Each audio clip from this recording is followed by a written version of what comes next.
Set in the medieval period of India, two youngsters' lives turned upside down when a group of armed robbers crossed their path and kidnapped them. For bargain, Yadavendra Singh was a prosperous zamindar, landowner in rural Midwest India. His was a kind and benevolent presence in the village. People looked up to him and respected him. He supported them in times of distress and never exploited them. He owned 1,000 of acres of land and used it to benefit himself and the society at large. But he was firm and strict too. As was the practice, he married early. His wife gave birth to many children, but somehow none of them survived. He became concerned and took to visiting temples and sadhus. But fate negated all efforts. His wife suggested that he marry again. She also said that Yadavendra should propitiate Devtas, angels with lesser powers, by punishing her appropriately for not being able to bear a child which can survive. He reluctantly took the suggestions. He felt that the punishment should be symbolic and token, and the punishment should be for propitiation of the Devtas alone, who may have cast an evil eye on his family and not for faulting his wife. He told her so and she accepted. They brought out the black velvet-covered box from the chest in the strong room, which had remained closed for many years and had many family treasures and tradition-maintaining items. He took out two special thick silver ankle cadders, which could be opened at a hinge and closed and locked. The cadders also had a loop in the inner side, and a special invisible click lock and a specific key to open. He asked his wife to place it on her ankle. She lifted her sari a bit to expose her ankles and opened the cadders for her left and right ankle and placed them and clicked shut the cadders to form a round ankle wear. He then locked them with the key so they cannot be taken out. Then he took out a chain of about 3 feet length with clasps on either side and connected the chain with the hoop in the cadder on both sides. She was chained, could walk, but with some short steps and difficulty. The chain also was of silver, strong, but light and thin. Then he took his personal necklace and opened the clasp and slipped in the key for safekeeping. His wife was happy that maybe now they may soon have an heir, but sad also, for she had the feeling of undergoing punishment for no fault of hers and the humiliation of being chained. Should we take it out at all, and if yes, when? She asked. We should, when we have a child born in our family and is old enough and gets betrothed. We can then pass on the cadder and chain to the bride, who will enter the family if we feel so, or maybe return it to the chest, he replied. She could hear a clinking sound when she walked, but the sound was like wearing multiple cadders on her ankle, so no one could easily make out the source of the sound, and they will think it is anklets only. Her sari covered her ankles also, but the servants in the household and a few relatives and some people in the village knew about this chaining and bondage. Yadavendra Singh's wife was called Singh Vinshi Bade Mataji by the villagers, but they secretly called her something else, which was indeed a secret. They knew the tough practices of the Singh household and knew that generally Singhs were fair and not nasty. Singh also got married to a young lady. The younger wife came home and she became pregnant. But it was she who died during childbirth, and the little newborn survived. It was a girl, a baby daughter. He rejoiced and celebrated the birth while he felt sad at his second wife's passing away. The child was the apple of everyone's eyes. Even the kid's stepmother, Yadavendra's elder surviving wife, loved the baby. She also knew that this baby girl will be instrumental in releasing her from her chain and bondage cadders. Husband and wife were chatting, deeply concerned that they do not have a son as an heir to their wealth and lands. Yadavendra's first wife was wise. and counseled him that, if fate has given them a daughter, then so be it. The daughter can be wise, just brave and can very well be depended upon to take care of their inheritance. When Yadavendra expressed his thought that she may get married and go off, his wife made him calm. Don't worry. We can always find a son-in-law, who could be a ghar jamai, sort of staying with us son-in-law, she said. Still, a ghar jamai could also subdue our daughter and may not be as good a person, Yadavendra replied. Do not forget that we are rich, good people and many will want to get married to our daughter. Also, we have our special chest and other ways to keep the ghar jamai in line. Besides, let's pray at the village temple to Devi Ma. She will give us a solution, she consoled him. When they discussed various issues relating to their daughter, they decided that they will make their daughter strong, independent and capable of fighting her battles. She was growing up to be a spirited little girl. They sent her to the best of tutors and pathshalas, school, so she will learn. Soon Yadavendra was content that the girl is learning a lot and was barely 8 to 9 in age and there was time enough to train her in everything. She will truly be the queen of his wealth and fiefdom. And when they went to the temple, Devi Ma was serenely but regally sitting on the lion.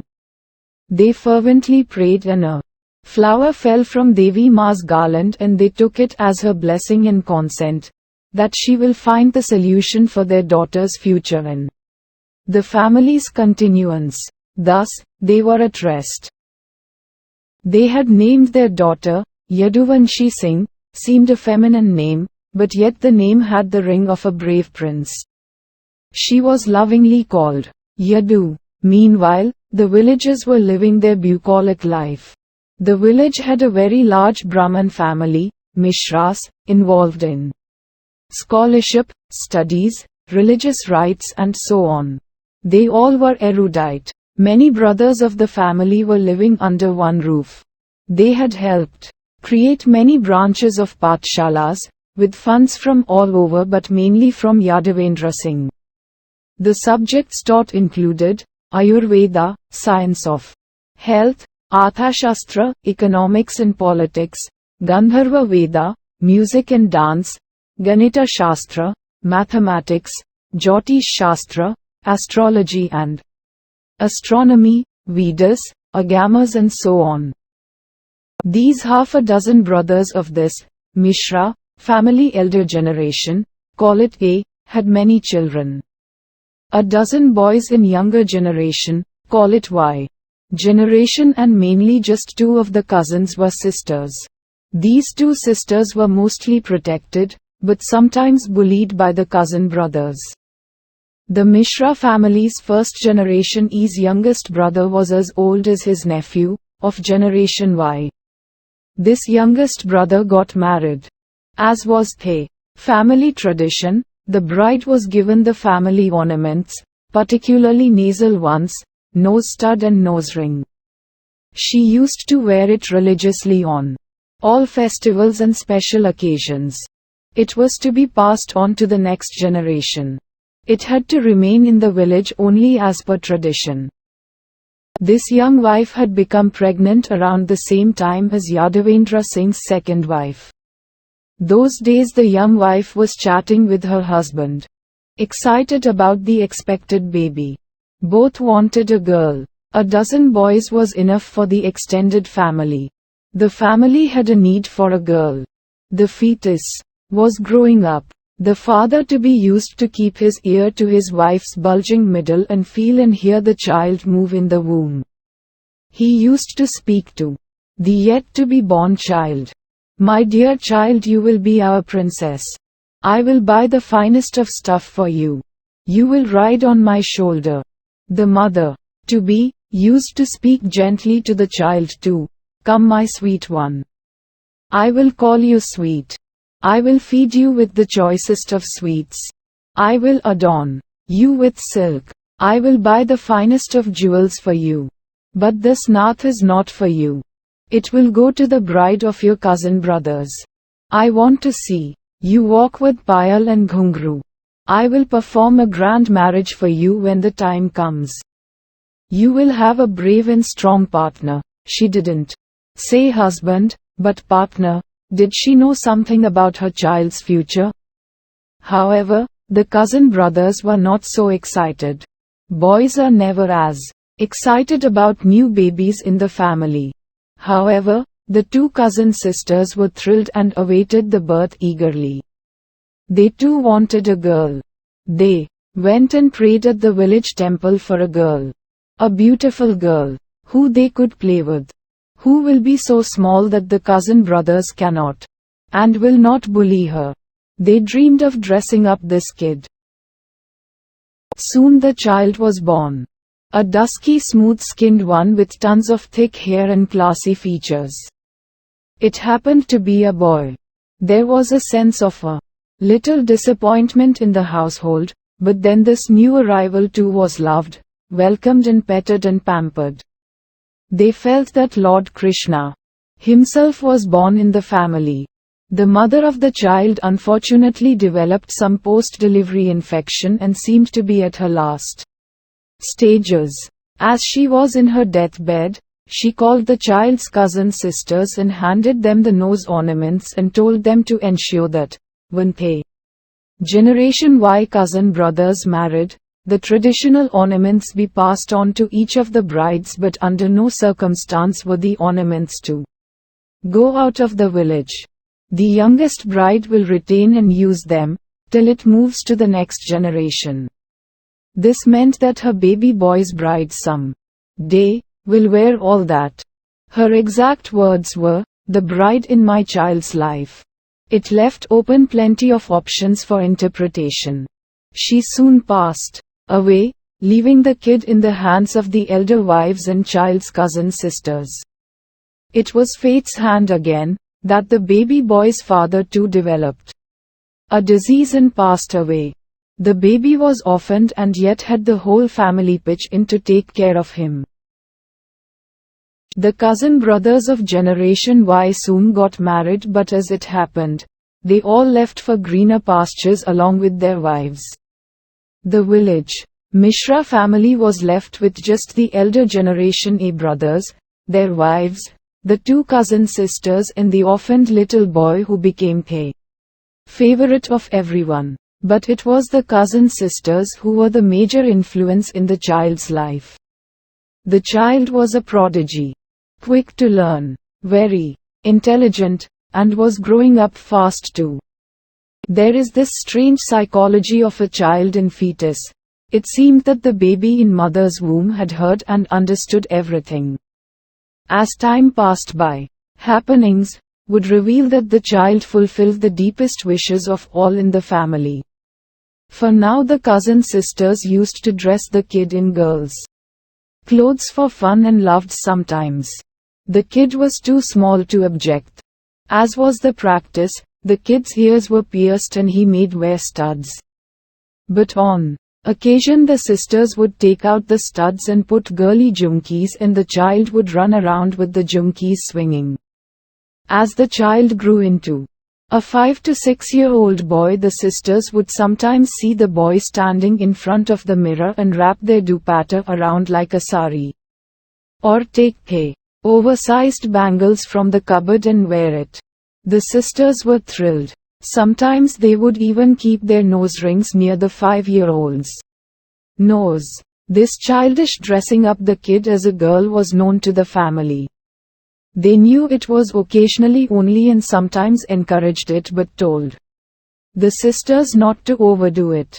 They rejoiced that after all Lord Krishna too dressed himself in the gopis' clothes and even wore their jewels on occasion. The cousin sisters would show the kid the family nath and say that this should remain in the village and your mother said with the bride in your life. But the fate had something else planned in terms of interpretation of the bride in your life.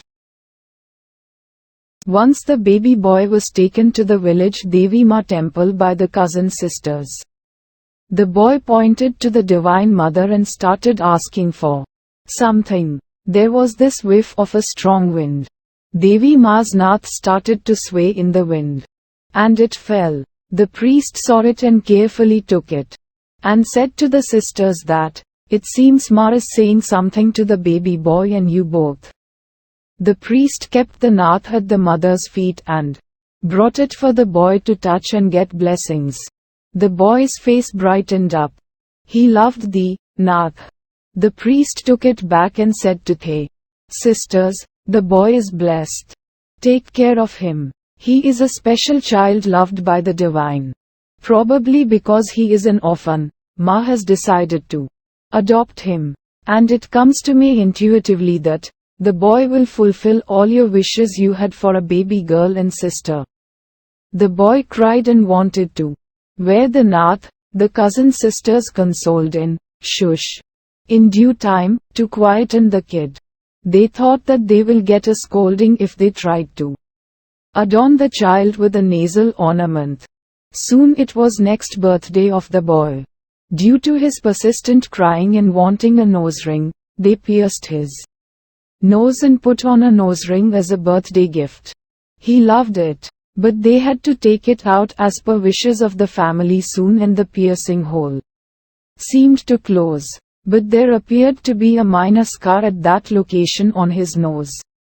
But they somehow felt that Devi Ma if fulfilling their deepest wishes of a baby sister, as the incident of nose ring left a deep impression in their mind. In the child's mind too it formed a very deep impression, as he started thinking of himself as a girl also and not just a boy. The kid was named Madhusudan Mishra, and like all names get shortened, he used to be called Madhu, which meant sweetness, sweet or honey. Sometimes, they called him Madhu Nath, referring to his love for the nasal ornaments. They too saw in Madhu, sometimes, the little daughter who they missed so much. We saw that on the other part of the village. Indra Singh used to lovingly call his daughter Yadu when she sang as Yadu, for short. The boy entered the Pathshala. The same Pathshala, which had many students including Yadu. It so happened that Yadu and Madhu were in the same class in the Pathshala. They became thick friends, but clearly Madhu was the topper in most subjects. He learned Arthashastra too. Politics and economics and whatnot. But Yadu was taken partly to a different school, where she learned to fight too besides statecraft much more. Then this village Brahman-run Pathshala. Both were of the same age. Madhu, being very intelligent, wise, courteous and dignified, was liked by Indra Singh. So Indra Singh didn't object to the boy coming home to play with Yadu and she, his daughter. Time was passing by and soon the children were growing up and attained their teens. Yadu reached her puberty, and various rituals were done to ward off the evil eye. She had her nose piercing ceremony and used to sport a small nose ring like one worn by virgins. But her demeanor was regal and always dignified and proud and somewhat leader-like, and on occasion when she was practicing martial arts, warrior-like. Madhu's demeanor was more erudite, thoughtful, gentle and sensitive. He grew up but his voice didn't break and his facial skin remained soft and he grew no body hair. His dusky complexion now glowed with good health and face glowed with learning. Some called him beautiful. Some called him Srinathji Madhunath and imagined him wearing a nose ring also like Lord Srinathji, a Krishna form, when he used to wear dangling fish-like earrings, Makra Kundala, like Lord Krishna during festivals. Yadu and Madhu grew up to be fine teenagers now. Meanwhile, the village was to fall prey to an unfortunate incident. A rival zamindar was eyeing Indra Singh's land and bribed decoits to raid the village. The decoits were given instructions to kill a few young male members of the village and kidnap Indra Singh's child, so he can use that to weaken and put force on Yadavendra, and also that the village would be less protected over time and can be taken over. The raid started to happen when Yadu and Madhu were playing at Yadavendra Singh's palatial home. As the dacoits started to enter the village and looked around for young males to kill, a faithful peasant ran into Yadavendra Singh's Haveli, huge palatial dwelling, and alerted the family. Yadavendra and his wife were in a dilemma. They had to save the Mishra family boy somehow. Their girl Yadu would not be targeted by the dacoits, said the peasant. He was partly correct and partly wrong. They were not planning to kill Yadavendra's daughter but kidnap her. A quick plan formed in the minds of Yadavendra and his wife for the orphan boy Madhu. Desperate times called for desperate solutions. It was a question of life and death in their mind. They quickly told Yadu and Madhu of the emergency and took Yadu's dresses from the cupboard and put them on Madhu, as they knew girls would not be harmed. They stuck a bindi between the eyebrows and placed payal on his feet, slipped on bangles and gave Madhu Yadu's slippers. She had many pairs. Village boys used to grow their hair, so Madhu's hair was already like a girl's hair, thick and long. Yadu's mother brought out some dangling earrings and adorned Madhu's ears. Still, something was amiss. Madhu was looking like a girl, but not fully. Yadu's mother said she has no choice but to do something drastic to save Madhu's life and told him that he has to listen to her, no questions asked. She said she is going to pierce his nose. He was so frightened that he didn't object. She took a sewing needle at hand. That was a relatively thick needle that was available on the table nearby. She heated it to kill germs and held his face in her hands and told him to be still and asked Yadu to support. Yadu helped by holding Madhu's head firmly. Her mother saw a small scar on the left side of his nose and placed the needle exactly there and pushed the heated needle right through Madhu's left nostril. His face contorted in severe pain. He could not make any sound for fear of the dacoits. She looked around for her daughter's spare nose ring. It was nowhere to be found. She desperately took off her nose ring, which was a thick golden one with diamonds encrusted in it, and inserted the stem into the newly made piercing, and as it came out from the nostril she clicked shut the ring. It fit Madhu's nose snugly. She took her own pallu and wiped the blood away from the piercing quickly. The pain continued, but Madhu had to bear it. He looked so natural that Yadu appeared a bit envious. Yadu already had a nose ring and anyway looked like a strong girl, and there could be no mistaking her identity. Yadavendra Singh's wife hugged both the teenagers and kissed them on their forehead. Madhu bent down and touched her feet, seeking her protection, and she started to say, "Beti, beta, Beti, surakshit raho, daughter and son, may you be protected," as the robbers crashed into the house. Yadu's mother looked lovingly at Madhu for a fleeting moment as she felt an intuitive bond with Madhu, but immediately diverted her attention to the intruders. The dacoits rushed into the house and looked at the family. Yadavendra Singh could not put up a fight for the sake of his family and guest, as they threatened to harm them. They tied up Yadavendra.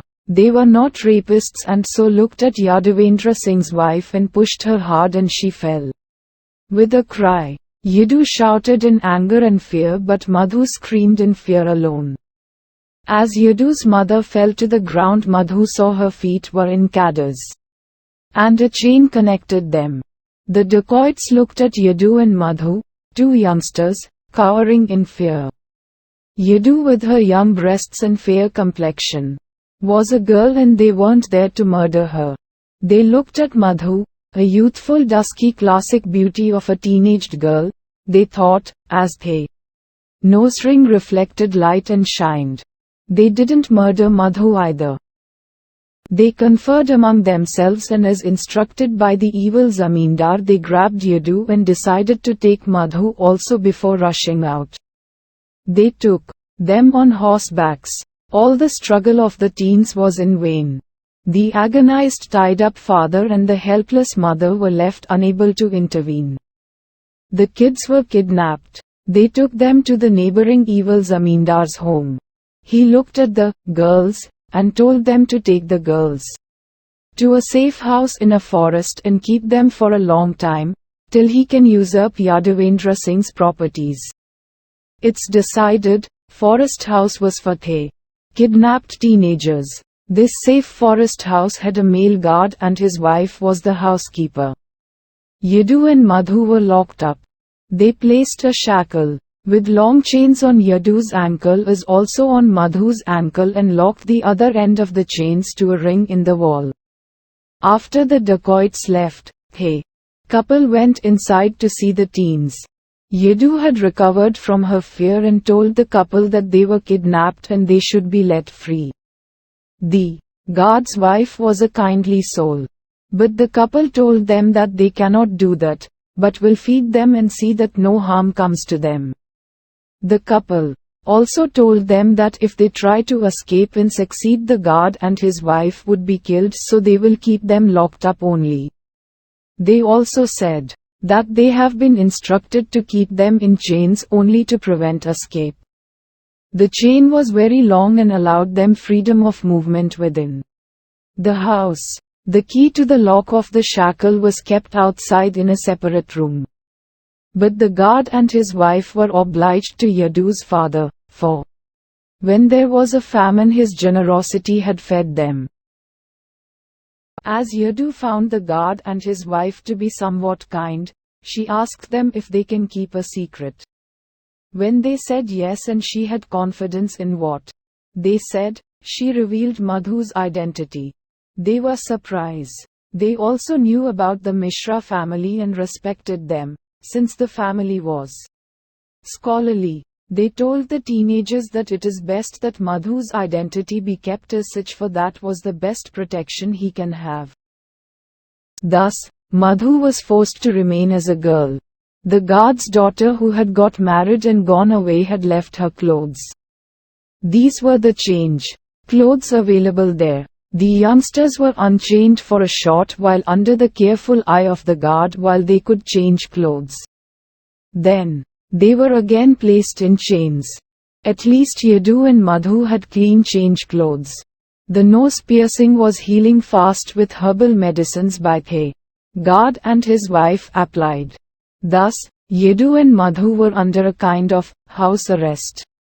The teenagers were bonding even more, as adverse circumstances always did that. Yadu taught the ways of a girl to Madhu and Madhu taught a lot of what he had learned at the Pathshala to Yadu.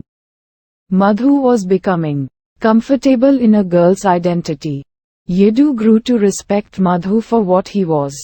The guard and his wife were clear that Madhu should not even think of wearing anything which can identify him as a boy, as that could be dangerous just in case the decoits returned. Both became their daughters in captivity. There were a few defining incidents. Yadu slept with the guard's wife and Madhu with the guard. But once there was a viral outbreak and the guard caught the disease and there was a dilemma as to where should Madhu sleep. Since the guard's wife anyway was taking care of her husband, she said she will go to their room to be with her husband. By now she had confidence in Madhu, that he will not try any inappropriate advances towards Yadu. She also knew that Yadu was perfectly capable of taking care of herself. Thus, Yadu and Madhu were asked to sleep in the same double bed in the forest home. At night they talked and slept.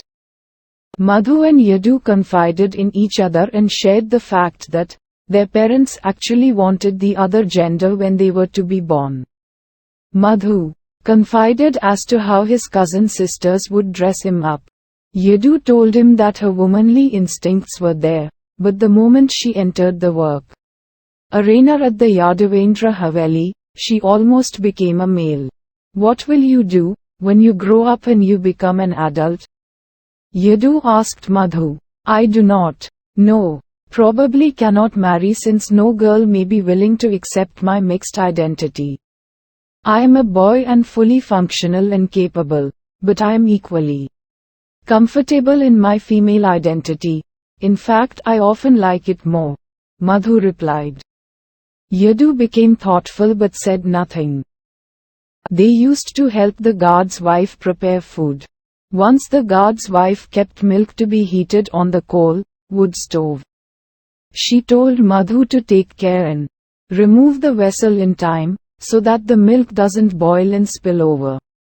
Yadu and Madhu were chatting and Madhu forgot the vessel on the stove. Suddenly, he heard the hissing sound of milk starting to boil. He moved in a hurry to the kitchen and tripped and fell and took down Yadu too. Both were flat on the floor with Yadu on top of Madhu. Yadu became deeply conscious of Madhu's face near hers. Her breast against his chest, which was artificially puffed up by cotton to look like a breast. They looked at each other eye to eye and saw something in there and were stilled for moments. As Madhu tried to take support of his palms and get up, Yadu brushed her lips against his. Girl and boy kissing, it was a moment frozen in eternity. They got up flustered and the guard's wife came and immediately saw what had happened as she had heard them fall with a loud sound. She, too, saw some electricity pass through them. The teenagers tried to adjust their dresses and avoided meeting the eye of the guard's wife. The milk had already boiled over, just like their emotions. The guard's wife scolded them but was secretly happy to see what appeared to be love blossom between them. But she never mentioned anything to anyone. Meanwhile, the evil zamindar had started discussions and negotiations for property sale and transfer from Indra Singh. This wasn't going anywhere as Singh didn't want to sell. The evil neighboring zamindar hinted but didn't admit to kidnapping or openly threaten Yadavendra about dire consequences for now, but Yadavendra Singh knew whose hand was behind this kidnapping.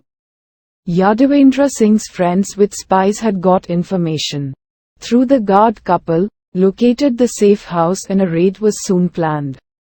The Mishra family was kept informed but was told to keep quiet and pay. Villagers were officially told that Madhu was dead. Finally, the rescue effort got underway. Meanwhile, Madhu and Yadu had already spent months in captivity. They were finally rescued, and the guard and his wife were given some money and told to go into hiding at a faraway place. Thus, the youngsters were on way to returning home. The rescue party reached Yadu's Haveli and Yadu's father and mother saw the teenagers. They were relieved. Madhu touched feet of parents of Yadu and thanked them. The whole story of captivity was narrated in full detail by the youngsters except some portions like the milk incident. Then Madhu asked for his clothes which he had left months back. Yadu's mother told him that in the confusion on the kidnapping day, she had hidden the clothes under the bed, which was very dusty and dirty, and she forgot to wash the clothes, and so he should remain in his current clothes till they feed him and take him safely to his home. He accepted and had food. Madhu took her parents aside and spoke to them in low tones. They returned and thanked Madhu for his impeccable behavior towards their daughter. They also told him that they were worried that something may happen to their precious daughter and they were planning her marriage soon, and thanks to him and the guard's family, all was well. He simply shrugged his shoulders and said that he did nothing, and Yadu took care of him too. They started getting ready to take Madhu home. He raised the topic of returning Yadu's mother's costly nose ring and Yadu's dangling earrings and payal and all jewels at least. Yadu's mother asked him to wait and brought a few fancy boxes including a black one and opened them and asked Madhu to look inside. It seemed that the boxes were full of jewels. But one box in particular had limited but beautiful jewelry. There was a Mangalsutra with the Yadu dynasty's insignia and a Devi Ma figure in it. It seemed to be just the size to go around a neck just about and possibly fit snugly like a choker. It appeared to have a special clasp. Yadu's mother spoke about it.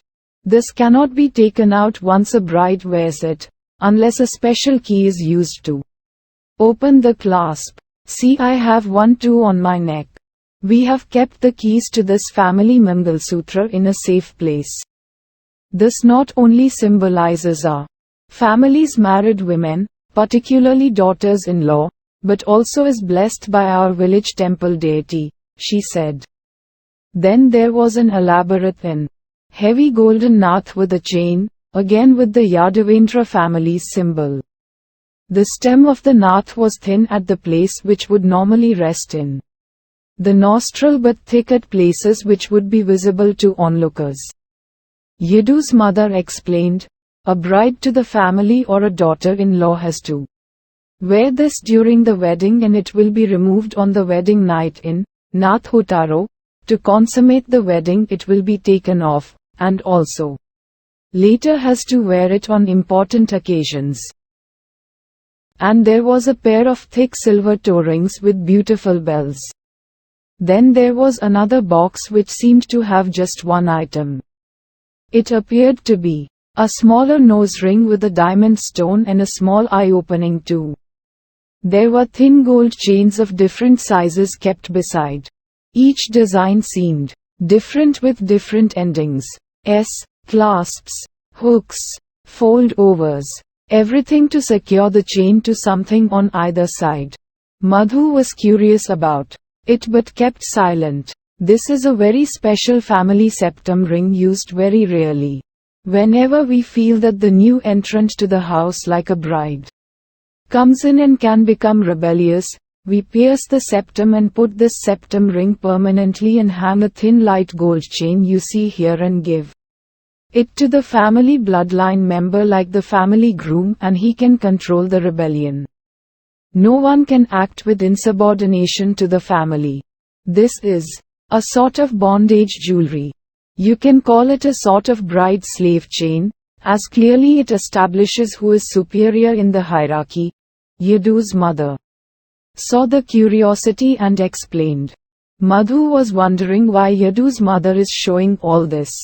Yadu tried to look disinterested, but was quite interested in the jewelry as well as Madhu's reaction. She watched him closely. He seemed unfazed. Ma, what is there in the black box? Yadu asked. Yadu's mother opened it and there were many strange items like chains of different lengths and thicknesses made of gold, silver, other metals and many other items one couldn't understand.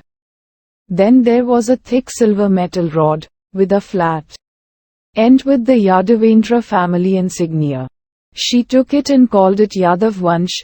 Dharma Dand means the family lineage righteousness scepter.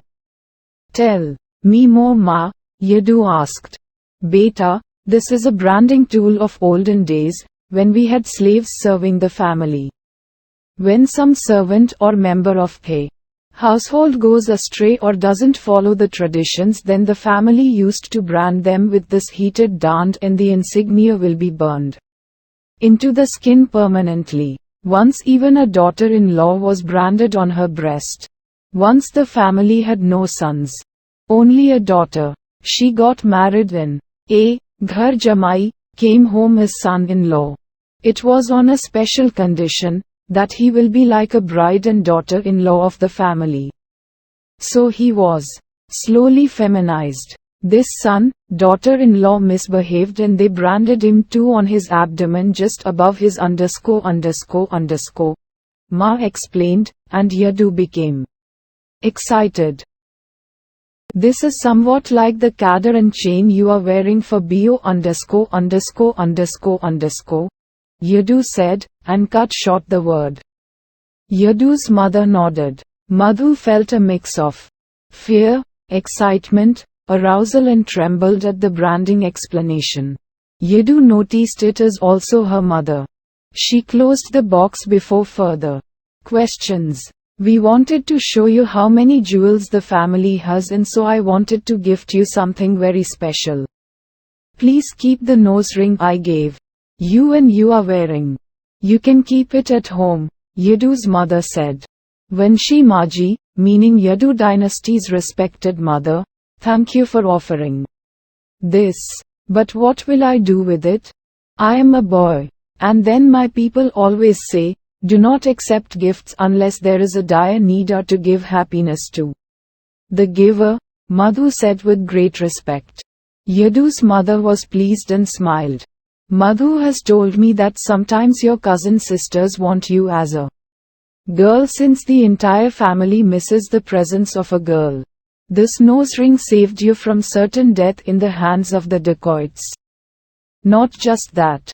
This will remind you of the days in captivity and how by Devi Ma's grace you were rescued, and you will be grateful. Lastly, it is a symbol of our love and affection and gives us happiness to give it to you, and a thanks from us for being such an exemplary companion to our daughter, she said. Now he couldn't refuse. He offered pranam, prostrations, and they all started moving towards the house of the Mishra family to drop off Madhu. They were received warmly by the Mishra family. They all went inside. The family knew of Madhu's wearing female attire during captivity, but were very curious and somewhat disturbed that he was still in female dress and nose ring and all. They were of course happy to have Madhu back. Indra Singh started to explain how it was imperative to dress Madhu like a girl, so he can escape death at the hands of the robbers. And that there were no male clothes of Madhu's size at his home. Now that Madhu was back, they can get his male avatar, form, incarnation, back. Madhu elaborated all about life in captivity and how the guard couple treated them. It was when she Maji's intelligence and wisdom and quick action that I am here with you, he said. When she Maji has gifted me this nose ring, which was her very own, as a memento for the incident which I can preserve, and I accepted as this gives her joy, and I will remember Devi Ma's grace of how I was saved. I will gratefully remember when she Maji's generosity too, he added. All in the family applauded and thanked the Singh family. They were obliged to give a return gift. They thought for a moment as to what was most valuable to them. The family special nose ornaments came to mind. They brought the jewel box and showed the lot to the Singh family and asked Yadu to choose a jewel. There was a gold nath with a diamond flower design and chain with pearls hanging from the chain.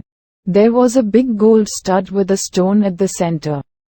They said that for saving our Madhu's life we will gladly part with this entire set.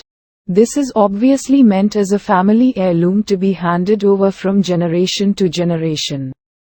And so we cannot accept it, the Singhs responded. You, your wife and daughter have saved the life of our most precious family member, Madhu. So we insist that Yadu at least take one item out of our lao. The Mishra family responded. Yadu came forward and told her mother boldly. We should take something. A gift should not be spurned. I suggest we take the big gold stud with the stone at the center, she said. All agreed and the Singh family departed after accepting the gift. After that, Madhu's cousin sisters asked him all details about his ordeal. He told them all about it. Then he shyly revealed that he was comfortable in a girl's dress, as that is what saved his life. They were thrilled. The elders in the family laughed. See, we wanted a girl and we have a girl and we have a boy too. The cousin sisters told the family that they will treat Madhu as their younger sister, and the family agreed, but cautioned the sisters that the cross-dressing should be restricted and for a limited time on each occasion. The sisters teasingly said, he likes being a girl. You wait and see what we do." They all looked at Madhu and he looked down. They all laughed. It was clear that he had no objection and the cousin sisters could freely give Madhu a makeover despite his age, which had already crossed 17. By this time, the nose piercing had become a permanent hole as he had spent months at the forest house wearing a nose ring. Every festival the cousins would welcome their sister, Madhu, and he too would look forward to it as a full-blown makeover to a girl. Otherwise, he was a boy and studying hard and expecting to start work in a matter of a few years. Meanwhile, evil Zamindar was also dealt with, as his plans were wasted and complaint against him got him arrested and the matter was laid to rest. Yadu was growing up and had crossed the age of 17 too. It was time to search for a life partner for Yadu. The parents were faced with a dilemma. Life was going on at a routine pace in the Mishra household. Yadu's parents started to seriously discuss what to do about Yadu's partner search and wedding. And they got an interesting idea. They called in Yadu and started to discuss with her. Beta, even girls are called Beta, that is son, and in this case anyway Yadu was no different in treatment than a son. Whatever, we cannot afford to sacrifice your preeminent position in this household, and so we are going to do something very unconventional. We are going to look for a boy who could be a submissive husband bride if we can. We know that Madhu and you are great friends. He sometimes dresses as a girl. Looks beautiful. We see that he would be an ideal groom as well as bride for you. He can be thus the daughter-in-law of this house and stay with us. We do not want a biological girl for you for now, but his gentle ladylike mannerisms and behavior will not only ensure our family wealth remains here, but also you can have a child from the marriage.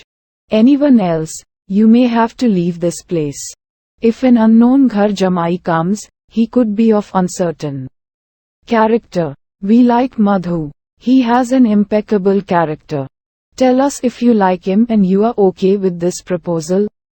They told Yadu. She instantly blushed and they could see that she too liked the idea. "Whatever you say is fine," she said. "But what about our family traditions and practices? Will he fit in and accept?" She asked them. "We will tell them. Some and see if the Mishra family and Madhu are okay. But naturally any person has to come into our home has to unconditionally to accept his or her fate. And this is not a contract but a bond and bondage for a lifetime," they said. She was clearly excited by the possibilities. Her parents told her that, over the weekend, they will go to the Mishra family house and she should be prepared. The message of their visit was sent to the Mishra household without disclosing reasons, but it was requested that the Singhs would like to meet all members of the Mishra family. The weekend came and Yadu was grandly dressed up and looking queenly and dignified and exuded gentle power. She asked her parents if she can wear the gift by the Mishras. They said okay and she wore the gold nose stud with a stone at the center on her left nostril. They went to Mishra house. They were welcomed and the whole family turned up to meet them. All elders were there, their wives, the cousin sisters and Madhu too. They all noticed Yadu wearing the gift given to her as she looked grand in her attire. After some small talk, Indra Singh said, "My dear friends, you all know that we have our daughter Yadu. We want to fix her wedding. Being our only daughter, we not only want her to remain in our home, but also manage the estate and its affairs. We have trained her for that and her education is almost complete. Now she has started to support me in practical life and is learning the ropes of carrying on our legacy of being a wise and good member of this village community. So we have been looking for a groom who can fit the bill and stay with us." All were looking at Yadavendra Singh as he continued, "We were thinking of your family's Madhu, to fit this role. What do you think?" The Mishra household was stunned into silence, but there was happiness reflecting too on everyone's face. For they knew that the Singhs were a prosperous family and generally good people, though strict. They looked at Madhu. He seemed embarrassed and quiet. All looked at Yadu and her eyes seemed to be for Madhu only. "It seems a very good idea to explore further," they all said in one voice. There was a pregnant silence. Then Yadavendra Singh started to speak again. "Please do not be in a hurry to decide and take a stand. Do listen to some of our conditions," he said. There was an uncertain silence, and Yadavendra said further, "We want the person in Yadu's life to be subordinate to her in all family and estate matters. She will bear a child as a mother and wife, but otherwise, the boy in her life will be like a wife to her. She will be the husband for all practical purposes, except for conceiving and giving birth to a child or children for continuing the family line. Is that acceptable to you all?" he asked. The Mishra household members appeared a little confused. "We are unable to understand. What would that mean?" they asked back. "The boy will get married as a bride, in bride's attire, jewelry with all piercings etc. Will come to our home and will be the bride and daughter-in-law with all the respect, rights and privileges as per our family practices. The boy will be a traditional partner to our daughter. He will have to be like what I am to my husband. The boy will be a wife and girl, lady for life. However, the boy can retain his biological sexuality till children are born. Wife and husband will be encouraged to conceive and give birth to our family heirs," Yadavendra's wife elaborated. She was decked up from top to bottom for the occasion and looked an elegant lady of a rich household. They waited and she spoke again. "We have one more concern. Since boys can become dominant, we will expect certain things to completely prevent that. The bride, though respected, will be in partial bondage. For instance, the bride, daughter-in-law will always wear a special slave septum ring with a chain to remind all that she is the